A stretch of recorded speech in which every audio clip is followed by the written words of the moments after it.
Hey folks, Aaron here. Welcome back to the anime review. Today we're looking at the final episode of Death March, or at least possibly the first season, episode 12.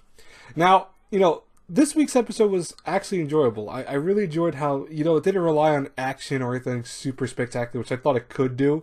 Instead, it was more of a calm episode, like a calm conclusion where, Satu had to deal with the whole vial thing and he was making all these vials, the weird chancellor came over and kind of already tried to destroy and stop the vials by destroying the kiln that they were using to make them.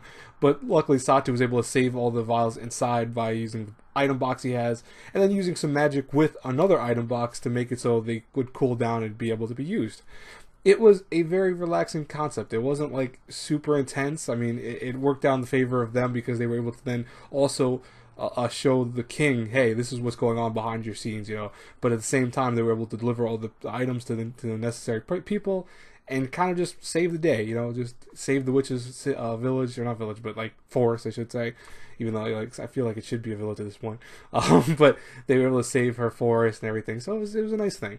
And then the later half was just more gag stuff where we had various ecchi scenes, a lot of, I don't want to say nudity, but a lot of like sexual innuendos here and there, and even like, for example, the Pochi and Tama were licking Satu's fingers when he spilled all the syrup on his hands. And even with the one robotic maid girl who needed to be, what's the word I'm looking for? Adjusted via putting his hand on her chest or chest area. It was silly, but I thought it was kind of nice that Satu gave a letter to that one girl back in the very first city that we were introduced to, and talked to how he missed her and wanted to one day be with her.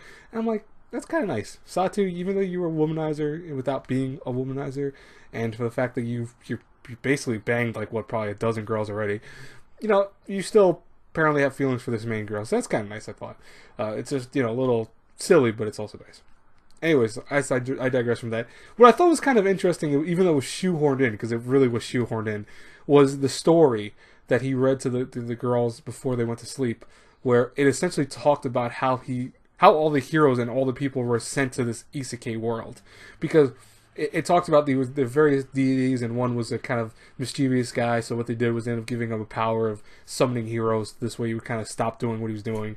And it was silly, it was stupid, but at the same time it at least gave some more substance to why there's a god summoning heroes here in the first place. It's not really because he has to, it's because he just wants to be silly and just summon people. So he's been doing that whenever he could. It's at least give some backstory on that. But it ended on this thing where, okay, if season 2 happens, yeah, cool, but if season 2 doesn't happen, it's okay. It has that whole, the journey will continue type plot, where it's an ending of like, you can make up your own ending for here on. Will Satu go and meet other people? Will he save the day once again? What will he do next? Death March hasn't been the most enjoyable show this season. I don't think it's been horrible. I think for a lot of people, the love they have for it definitely comes to the fact of the light novels. Because I think when I've talked to every person who does love the show, they say the light novels are what makes it so good. But I think people forget this is not the light novel. This might be an adaptation of the light novel, but it's not the actual light novel. It's going off different story elements. It's going off of different concepts. It's skipping things. It's going through certain parts faster than other parts. It's its own adaptation. I think people always need to remember, hey, just because you might love a light novel or video game adaptation of an anime doesn't mean the actual anime is going to come out the way you want it to come out, or even more so, it's going to come out being amazing. It's just going to come out being okay at best sometimes. And Death March, I think, was okay. I don't think it was a horrible show. I don't think it was as bad as some of the reviews for it have been so far. But, animation was solid enough. I don't think it did anything spectacular ever, really. There were some scenes here and there that were really nice. Like, for example, the Witch's Forest, that whole sequence was really cool. And even, like, the first few episodes when Satu was delivered into this world, it was actually pretty nice to watch. So I thought that was good. The opening and closing are forgettable. They're not horrible, but they're also, like, not that great.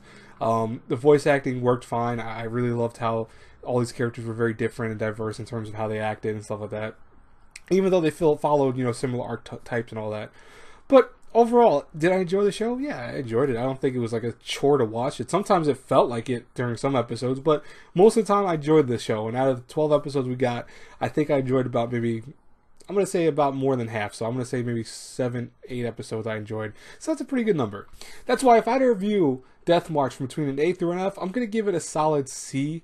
I think that it's one of those shows that, yeah, it's not that great. You might hate it, you might love it, you might feel like just like I am, where it's in the middle ground, but it's not a bad show. If you get past the isekai tropes, if you get past certain things, it does some cool stuff. It does stuff that you only see in shows like Spice and Wolf, for example, where they go more into the actual item systems and more of the systems in play. Even though Spice and Wolf is not an isekai work, you know what I mean, but it's like that fantasy element where you get that little extra boost of story element and plot that you don't get in always isekai works. I mean, there's been plenty of isekai that have not even journeyed into the realm of how currency works or how skills or even magic works. And it's kind of cool to see that with this, so I like that. But what do you guys think about Death March? I would love to hear from you in the comments below. Hopefully you guys enjoyed it. Hopefully you guys didn't hate it too much. And thanks for sticking with me for my reviews for them. I will talk to you guys later. Love is Like After the Rain. I want to review it tonight, but I'm kind of gassed already. I've been reviewing stuff all day, it seems like. I've been working on articles too behind the scenes. So I've been busy. I have not had really that much free time today to myself. So please forgive me for that. I want to kind of just relax. I'll probably have it out tomorrow. If not, I'll have it late out tonight. So we'll see what happens. But I'll talk to you guys then. Hopefully, God bless you all. Until our paths crossing in the next review. Have a good one, everyone. Bye-bye.